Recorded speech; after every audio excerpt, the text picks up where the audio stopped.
ఒకసారి ఆ పార్వతి వల్లభుణ్ణి ఇలా తలుసుకొని మన షో మొదలెడదాం ఫ్రెండ్. హర హర మహాదేవ్ నమః పార్వతీపతయే హర హర మహాదేవ్. ఎందుకు మనం ఆయనను తలుచుకొని ఇలా మొదలెడుతున్నాం అనంటే, ఎట్టకేలకు ఆ నా కొడుకులు ఏదైతే ధ్వంసం చేసిన సోమనాథ శివలింగం ఉన్నదో, సౌరాష్ట్ర సోమేశ్వర అని చెప్పి మాట్లాడతారు. అంటే మొట్టమొదటి జ్యోతిర్లింగం సోమేశ్వర జ్యోతిర్లింగం తర్వాతనే సెకండ్ మన శ్రీశైల మల్లికార్జున శివలింగం. ఈ సౌరాష్ట్ర సోమేశ్వరనాథ ఆలయాన్ని ఒక అద్భుతమైన దివ్యలింగం అని చెప్పి మాట్లాడతారు. అది సాక్షాత్తు చంద్రుడే ప్రతిష్టాపన చేసిండు ఆ దేవదేవుణ్ణి, మహాదేవుణ్ణి, మన శివుణ్ణి, పార్వతి వల్లభుడిని అని చెప్పి చెప్తారు. మనం కట్ చేసి సీన్లకు ఎంటర్ అయితే ఫ్రెండ్స్, చంద్రుడు పడుతున్న బాధకు ఆర్ టు దట్ మ్యాటర్ ఆవేదనకు ఆ పరమేశ్వరుడు ప్రత్యక్షమై తన బాధలను తొలగిస్తూ, జనరల్గా మనము సబ్జెక్ట్ కొంచెం నేను ఇట్లా డివేట్ అయ్యి మళ్ళీ ఇంట్లోకి వస్తా ఫ్రెండ్స్. ఏందని అంటే, మైండ్కి సంబంధించింది ఏదున్నా మనము సోమ or to that matter lunatic etcetera అని మాట్లాడతాం. రవిశంకర్ గారు కూడా మాట్లాడారు, నేను ఆయన తీసుకునే సో ఆ మైండ్ని కంట్రోల్ చేసేది చంద్రుడిని తన నెత్తిలో పెట్టుకొని కంట్రోల్ చేసిండు. సో శివ పూజ మన చంచల్ ఉన్న దిమాక్ని కంట్రోల్ చేస్తుంది అని చెప్పి పురాణాలు చెప్తాయి అని చెప్తారు. శ్రీ రవిశంకర్ గారు చెప్పిందే నేను చెప్తున్నా. గిరీష్ ఇలా సడన్గా నువ్వు సోమేశ్వర ఆలయం గురించి ఎందుకు చెప్తున్నావు అని చెప్పి మాట్లాడితే, సోషల్ మీడియాలో or to that matter mainstream మీడియాలో ఒక 2-3 రోజుల నుంచి బాగా చక్కర్లు కొడుతున్నది. ఇది నేను కొడదామని అనుకుంటున్నా, బట్ కొంచెం మనకు అటు ఇటు టైం దొరకక మనం మిస్ అయినాం. అయితే ఈ సోమేశ్వర ఆలయం గురించి ఒక ప్రఖ్యాత ఏందని అంటే ఫ్రెండ్స్, మనం అందరం గుర్తుపెట్టుకోవాల్సింది, ఈ సోమేశ్వర ఆలయం లింగం అనేది భూమికి తాకకుండా ఇట్లా గాలిలో ఉంటుండేనంట. ఎస్, మీరు ఇంటుంది కరెక్ట్. ఇట్లా తలగకుండా సపోజ్ ఇది బేస్ అయిన ఉంటే, నేను జస్ట్ ఒక ఎగ్జాంపుల్ ఇస్తున్నా, నాకు అది ఎట్లుంటుండేనో కూడా మనకు తెలియదు. అంత మహజ్జాతకం మనది కాదు. ఆ సోమేశ్వరుడి ఒరిజినల్ శివలింగాన్ని ఎవరు చూడలే కూడా, నాకు గుర్తున్నది కూడా, ఫోటోలు కూడా ఉన్నాయో నాకు తెలియదు. ఇట్లా బేస్ మీద ఇట్లా పెట్టి మనం ఇట్లా లింగం వస్తుంది. సపోజ్ బై ఛాన్స్ ఇది మనం లింగం అనుకుంటే ఇట్లా నిలబడి ఉంటుంది. సో ఈ బేస్ మీద ఇట్లా నిలబడి ఉండకుండా ఇట్లా గాలిలో ఉంటుంది అని చెప్తారు. ఎందుకు ఉంటుంది అని చెప్పి చెప్తే, it is made up of some different material. ఒక డిఫరెంట్ మెటీరియల్తో తయారు చేసినారు. ఆ మెటీరియల్ అనేది ప్రపంచంలో ఇప్పటికీ కూడా శాస్త్రవేత్తలకు దొరుకుతలేదు. ఆ మెటీరియల్ ఏంది అని చెప్పి చెప్తారు. ఆడ లింగమే లేదు అని అంటున్నావు, ఇప్పుడేమో సోమేశ్వర ఆలయంలో లింగం ఒక రకంగా ఉన్నది, ఇప్పుడు నువ్వేమో ఇట్లా గాలిలో వెళ్తుంది, ఇట్లా గాలిలో తేలుతుంది అని ఎక్సెట్రా అని మాట్లాడతావు. ఏందిరా నువ్వు మాట్లాడేది, ఏం మాట్లాడుతున్నావురా అని చెప్పి మనం మాట్లాడితే, ఇక్కడ ఈ 2 లింగాలను మీరు చూడండి. ఇక్కడ ఈయన పట్టుకున్నది మన అగ్నిహోత్రి బ్రాహ్మణ్సు ఈ లింగాన్ని ఇప్పటిదాకా సేఫ్ గార్డ్ చేసుకుంటూ వచ్చారు. సురక్షితంగా వీళ్ళు పెట్టుకొని, ఎంత పుణ్యాత్ములైతే సాక్షాత్తు ఆ దేవదేవుని ఏమంటారు మహాలింగాన్ని తన ఇంట్లో పెట్టుకొని ఇన్ని సంవత్సరాలు, సుమారు 1000 సంవత్సరాలు. కట్ చేసి సీన్ లోపలికి పోతే 17 సార్లు గజనవి అనేటోడు సోమేశ్వర ఆలయాన్ని దాడి చేసి ధనాన్ని లూటి చేసుకుంటూ పోతూ, ఈ దివ్యలింగము బంగారాన్ని సృష్టిస్తుంది అననే ఒక అపోహతో ఆ మూర్ఖుడు, ఈ చిల్లర నా కొడుకులు అంటారు కదా, కాఫీర్ నా కొడుకులు ఎక్సెట్రా ఇక జాతి హీనులు అనాలా ఏమనాలా నాకు తెలియదు. మళ్ళా అమన్ చాతేహే అని చెప్పి చెప్తారు.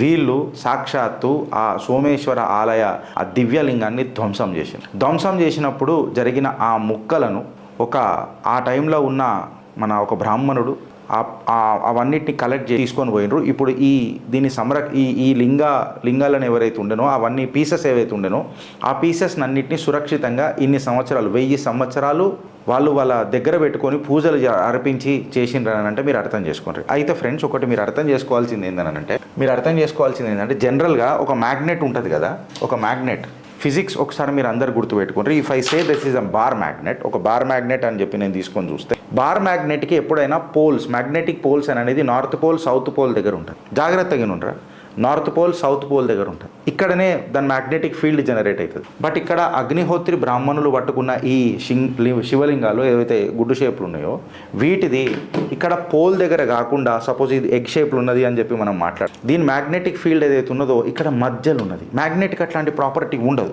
మధ్యలో మ్యాగ్నెటిక్ ఫీల్డ్ అనేది ఎక్స్పీరియన్స్ అవుతున్నది. అండ్ ఆ మ్యాగ్నెటిక్ ఫీల్డ్ ఏదైతే ఎక్స్పీరియన్స్ అవుతున్నదో, ఇట్ ఈస్ అరౌండ్ 140 గౌస్ అనేమో అంటున్నారు. దాన్ని ఇంత శక్తియుతంగా ఉన్న ఉన్న 140 గౌజ్ అనేది జనరల్గా ఆ ఏ మెటీరియల్కి ఉండదు అని చెప్పి. అండ్ మోర్ ఓవర్ ఇక్కడ ఐరన్ కంటెంట్ చాలా తక్కువ ఉన్నది, ఎక్సెట్రా వేరే మెటీరియల్ కంపోజిషన్ ఎక్కువ ఉన్నది, which is not a composition of a Shivalinga అని చెప్పి చెప్తారు. శివలింగ అని అనేది కాకపోయినా ఇనుము జనరల్గా మ్యాగ్నెటిక్ ప్రాపర్టీస్ అనేది ఐరన్ని అట్రాక్ట్ చేసే కెపాసిటీ ఉంటుంది, మన అందరికీ తెలుసు, బేసిక్ చెప్తున్నాను నేను. బట్ ఇందులో ఐరన్ కంటెంటే తక్కువ ఉన్నది, బట్ ఇంత పవర్ఫుల్ మ్యాగ్నెట్ ఎట్లున్నది అని చెప్పి చూస్తే అసలు ఈ రాయి అనేది ఈ మెటీరియల్ అనేది ఇప్పటిదాకా మనకు మన మన మన బ్రహ్మాండంలో అట్లీస్ట్ మన ప్రపంచంలోనైతే లేదు అని చెప్పి శాస్త్రవేత్తలు నెత్తివిక్కు. శ్రీ రవిశంకర్ గారు మొన్న ఇంటర్వ్యూలో సిఎన్ఎన్లో జరిగిన interview, or to that matter Arnab గోస్వామితో కూడా మొన్న జరిగిన ఇంటర్వ్యూలో ఈ శివలింగాలను దర్శనం ఇప్పించి ఒక గుడ్డు షేప్లో ఇట్లా ఉన్నాయి టేబుల్ మీద పెట్టి ఇవి ఎట్లా రిపెల్ అవుతాయో కూడా చూపించిండు. ఫర్ ఎగ్జాంపుల్ ఇప్పుడు 2 మ్యాగ్నెట్లను పెట్టుకొని జనరల్గా మనం ఇట్లా తీసుకొని వస్తే ఇదొక మ్యాగ్నెట్ అని చెప్పి మనం అనుకుంటే దీని లైక్ పోల్స్ ఆల్వేస్ రిపెల్ ఇచ్చేద్దారని అంటాం. అంటే లైక్ పోల్స్ అంటే ఇది నార్త్ పోల్ ఉందంటే దగ్గరికి తీసుకొస్తే కావు, ఇట్లా రిపెల్ అవుతాయి అని అంటాం. అదే అపోజిట్ పోల్స్ తీసుకొని వస్తే అట్రాక్ట్ విత్ ఈచ్ అదర్ అని చెప్తాం. ఇక్కడ పోల్లలో లేదు, మధ్యలో ఉన్నది. సో దీన్ని ఇట్లా తీసుకొని వస్తే ఇది ఇట్లా రిపెల్ అవుతుంది, ఇట్లా జరిగిపోతుంది. సో ఇట్లాంటివి ఎప్పుడైతే గజనవి గాడు డ్యామేజ్ చేసిండో, ఆ శివలింగాన్ని విధ్వంసం చేసి ఖరాబ్ చేసిండో, అప్పుడు 11 పీసులు ఈ అగ్నిహోత్రి బ్రాహ్మణులు తీసుకొని వచ్చి తన తరతరాలుగా పూజలు చేసుకుంటూ వచ్చారు ఫ్రెండ్స్. అప్పుడు కంచి శంకరాచార్యుల వారికి ఈ విషయం తెలిసినప్పుడు ఇది నువ్వు ఖచ్చితంగా ఇప్పుడు బయట పెట్టకు, 100 సంవత్సరాల తర్వాత 1924లో జరిగిన డిస్కషన్ మీకు ఒకసారి గుర్తు చేస్తాం. కంచి శంకరాచార్యుల వారు 1924లో ఈ అగ్నిహోత్రి బ్రాహ్మణ కుటుంబానికి చెప్పిర్రు ఏందనంటే 100 సంవత్సరాల తర్వాత ప్రాణప్రతిష్ఠ ఆర్ టు దట్ మ్యాటర్ మళ్ళొకసారి ప్రతిష్ఠ జరుగుతుంది ఆ మహాదేవుడి శివలింగాన్ని.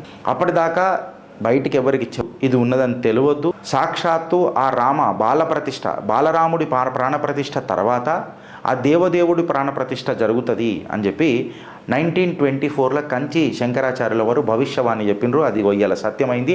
శ్రీ రవిశంకర్ గారు మన అన్ని జ్యోతిర్లింగాలలో దర్శనం చేసుకున్న తర్వాత న్యాచురల్గా సాక్షాత్తు ఆ చంద్రుడే ప్రాణప్రతిష్ఠ చేసి ఆ దేవుణ్ణి మన ఏమంటారు అక్కడ ప్రాణప్రతిష్ఠ చేసిన సందర్భం అని చెప్పి సోమేశ్వర ఆలయంలో చెప్తారు. సో అన్ని జ్యోతిర్లింగాలకు ఆగమ శాస్త్ర ప్రకారము తిరిగిన తర్వాత సందర్శించిన తర్వాత టు దట్ మ్యాటర్ దర్శమాచరించిన తర్వాత ఈ శివలింగాన్ని మన సోమేశ్వర ఆలయంలో ప్రాణప్రతిష్ఠ చేస్తారు. ఇది మోస్ట్లీ కార్తీక మాసంలో జరగవచ్చు ఈ సంవత్సరం అని చెప్పి చెప్తున్నారు. దానికి సోమనాథ ఆలయానికి మన దేశ ప్రధాని మోదీ గారు కూడా ట్రస్ట్ చైర్మన్ కాబట్టి ఆయన కూడా స్పెషల్ గెస్ట్ లాగా వస్తారు దీనికి అని చెప్పి ఒక వార్త. ఇందులో మీరు అర్థం చేసుకోవాల్సింది ఏంటంటే 11 ముక్కలైన తర్వాత గజనవిగాడు చేసిన కథకు 1000 సంవత్సరాల పాటు దీన్ని సురక్షితంగా ఉంచారు. 500 సంవత్సరాల పాటు మన బాలరాముడి కోసం మనం తహతహలాడినాం. అది సందర్భము దగ్గర పడ్డప్పుడు ఆ ఆనంద బాష్పాలు మనకు ఉత్సాహాన్ని ఇస్తున్న తరుణంలో 24 మంది లాయర్లను పెట్టి ఏ రకంగా కూడా బ్యాక్ఫుట్లో పెట్టడానికి చూసిండ్రు అనేది మనకు అందరికీ తెలుసు. ఇక నేను దానిలోకి డీటెయిల్గా పోతలేను. సుమారు 500 సంవత్సరాల తర్వాత మనకు బాలరాముడి ప్రాణప్రతిష్ఠ అయింది. ఆ బాలరాముడి సాక్షాత్తు ఆ మహాదేవుడి ఆరాధ్య దైవం అని చెప్తారు పురాణాలలో. సాక్షాత్తు ఇప్పుడు మళ్ళా పెద్దలు పూజ్యులు వీళ్ళందరూ పండితులు నన్ను ఏ శాస్త్రం ప్రకారం చెప్పినామని అన్నది కాదు. నేను చదివింది నిజమా అబద్ధమా నాకు తెలియదు, కాకపోతే నాకు నచ్చింది అది నేను చెప్తున్నా. దీని అథెంటిసిటీ ఏందనేది పండితులు మీరు కమెంట్ రూపంలో చెప్తే నేను కూడా నేర్చుకుంటాను. పార్వతీదేవి తన ఆరాధ్యం ఆ శంకరుణ్ణి ఆ దేవదేవుడిని అడిగినప్పుడు, దేవా ఎప్పుడు నువ్వు కళ్ళు మూసుకొని మెడిటేషన్ చేస్తూ ఉంటావు అసలు ఏంది అని చెప్పి మాట్లాడుతుంటే దేవి వైపు చూసి ఒక చిరునవ్వు నవ్వి, నేను నా మెడిటేషన్లో ఆ బాలరాముడి ఆ రామాయణం యొక్క సన్నివేశాలు ఆ మర్యాద పురుషోత్తం రాముడి సన్నివేశాలను నేను వెనుకకు పోయి చూస్తూ ఆనందిస్తూ ఆ అనుభూతి పొందుతుంటా అని తన ఆరాధ్య దైవాన్ని ఆరాధిస్తాడు సాక్షాత్తు ఆ పరమేశ్వరుడు పార్వతి వల్లభుడు అని చెప్పి పురాణాలు చెప్తాయట. ఇది ఒక సన్నివేశం అట. పార్వతికి చెప్తారట సాక్షాత్తు మన జగత్పిత జటాధరుడు, గంగాధరుడు, నీలకంఠుడు, శివుడు. శివ అని ఒక మాట వచ్చినప్పుడు ఫ్రెండ్స్ ఎప్పుడు కూడా మనం ఎట్లా మాట్లాడుకుంటామని అంటే శివుడు ఇక్కడ లేడు అక్కడ లేడు, ప్రతి హర్ కంకరమే భారత్కే హర్ కంకరమే శంకర్ బస్తా హే అని చెప్తాడు. ప్రతి కంకర్లో నా శంకరుడు ఉన్నాడని చెప్తాం, ప్రతి ఆత్మలో నా శంకరుడు ఉన్నాడు అని చెప్తాం. సో ప్రత్యేకంగా ఏది కూడా లేదు అని చెప్పి మనం ఎట్లా చేస్తారని అంటే ఒక శాస్త్రం కూడా ఉందంట. అర్చన చేసిన తర్వాత ఒక శిల కూడా శివుడితో సమానం అయిపోతుంది అని చెప్పి చెప్తారట. సో ఇలా ఆ పవిత్రమైన ఆ ఆ రాయికి ఇలా ఇంత ఒక కెపాసిటీ ఉన్నదని అంటే నిత్యం 1000 సంవత్సరాల నుంచి కాపాడుకుంటూ వచ్చి సుమారు 100 సంవత్సరాలు తెలిసినా ఇది సోమనాథేశ్వర లింగం అని తెలిసినా దాన్ని కాపాడుకుంటూ వచ్చి నిత్య అర్చన చేస్తూ అగ్నిహోత్రి బ్రాహ్మణులు అని అంటే వాళ్ళు ఎక్కడ బయట తినరు ఉండరు, సాక్షాత్తు వాళ్ళ జీవితాన్ని శివార్పణం చేసి బతుకుతారు. నేను శాస్త్రాలు తెలిసినవి చెప్తున్నా, ఏమన్నా తప్పు మాట్లాడితే నన్ను క్షమించాలా. సో ఆ నిత్య పవిత్రతను మెయింటైన్ చేసిరు కాబట్టి ఆ దేవదేవుడిని తాకే అదృష్టం వాళ్ళకి దక్కింది. ఇది అలా భారతావనికి మన మహాకుంభ్ తర్వాత సాక్షాత్తు సౌరాష్ట్ర సోమేశ్వర అని చెప్పి ఏదైతే మాట్లాడుతారో మన మొట్టమొదటి ప్రథమ లింగం సోమేశ్వర ఆలయం, దాని తర్వాత మన మల్లికార్జున శ్రీశైల ఆలయం. ఇవాళ మహాకుంభ్ తర్వాత గంగా ప్రవాహం తర్వాత ఆ త్రివేణి సంగమంలా మనమందరం స్నానం చేసిన తర్వాత ఆ మహాకుంభును చూసిన తర్వాత 100 సంవత్సరాల తర్వాత మనకు ఈ అదృష్టం ఇది కూడా మన కళ్ళ ముంగట జరుగుతున్నది అని అంటే మనందరివి ఎంత పవిత్రమైన ఆత్మలో ఇది ఒకసారి మీరు గుర్తుపెట్టుకోండి.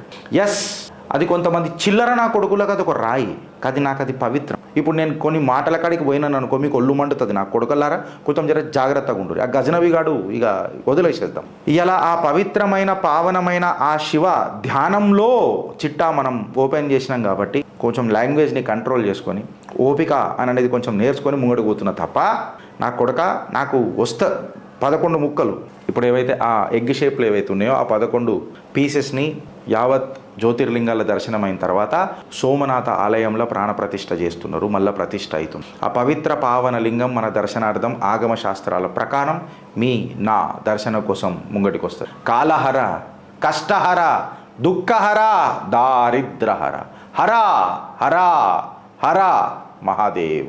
నమః పార్వతీపతయే. హర హర మహాదేవ్. భారత్ మాతా కీ జై.